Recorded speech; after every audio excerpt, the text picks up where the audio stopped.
is Ed Motta? Before last week, I had no idea myself until one of my students, a great young Brazilian bassist, sat me down at the beginning of our lesson and said, "Listen to this."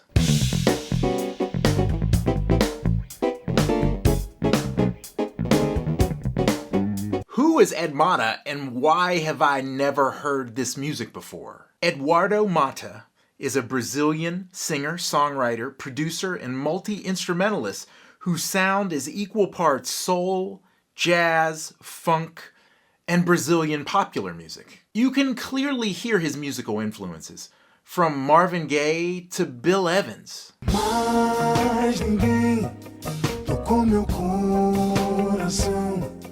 There's even a little Steely Dan in there too.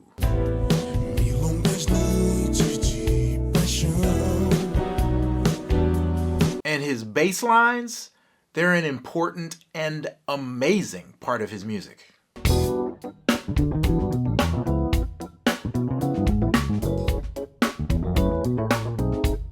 Hold on, what?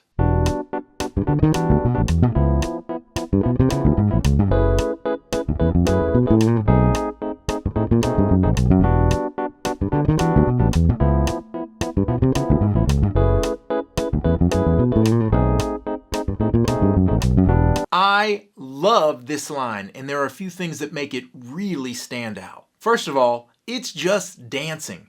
It's conceived in a style very much coming from Chuck Rainey, Wilton Felder, and James Jamerson.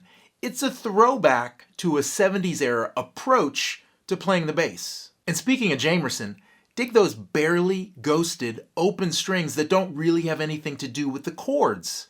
They're there for rhythm and motion.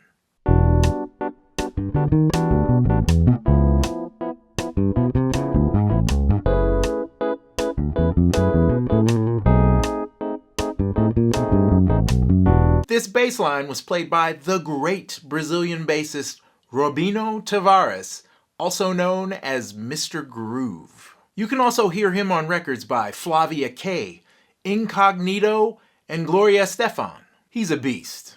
But this bass line was written and conceived by Ed Motta himself. He described how he came up with Marta in a 2016 interview. I wrote the bass line, as I usually do, the bass lines, because I play a little bit of the bass. So I played the bass lines already. When I record the demo tape, even if it's horrible the way I played some things, but it's there. Secondly, dig how all that bass is being played over a fairly simple chord progression. It's just a turnaround. There's some color tones thrown in there with extensions, but it's just a 1, 6, 2, 5 in E minor.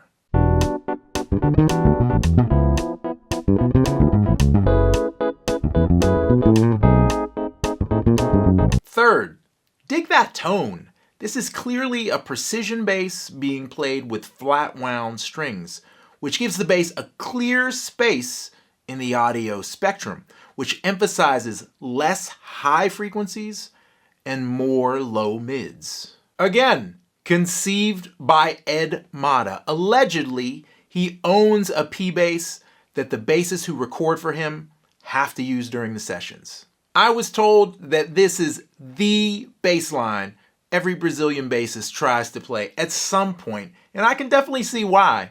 The man knows how to curate a great bass line. All I can say is wow.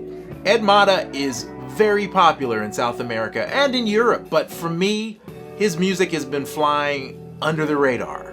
It's a combination of so many things that I love. Jazz, bossa nova, R&B, even yacht rock, all coming together through him and grooving like crazy. I am looking forward to digging even deeper into his stuff. In fact, if you have a suggestion for some Ed Motta I should be checking out, let me know in the comments. And last but not least, I need to give a huge thank you to my man Artur for hipping me to this amazing music. We teach and we learn. Thanks, bro.